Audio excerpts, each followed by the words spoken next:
যদি আমি বলি আমার রাসূল কেমন ছিলেন, তিনি ছিলেন মধ্যম আকৃতির। তিনি না লম্বা না খাটো, তার চুলগুলো হালকা হালকা কোঁকড়ানো।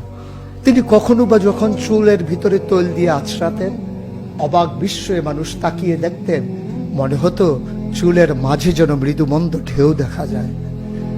তার কপালটা ছিল চওড়া শুভ্র, তার চোখের ভ্রুগুলো ছিল ধনুকের মতো বাঁকা, তার চোখগুলো ছিল টানা টানা ভাসা ভাসা, তার চোখের পাতাগুলো ছিল গোলাপের পাপড়ির মতো। তিনি কখনো বা যখন চোখের পলক ফেলতেন, অবাক বিস্ময়ে মানুষ তাকিয়ে দেখতেন, মনে হতো মৃদুমন্দ বাতাসে গোলাপ পাপড়ি দোল খাচ্ছে।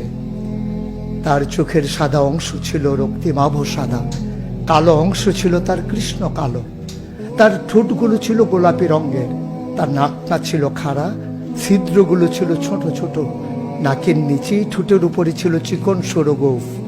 তিনি কখনো বা যখন মুচকি হাসতেন, তার গোলাপি রঙের ঠোঁট দুটো যখন একটু ফাঁক হয়ে যেত আর দাঁতগুলো যখন বের হয়ে যেত, মানুষ অবাক বিস্ময়ে খুঁজত কোথাও যেন বিজলি চমকিয়েছে।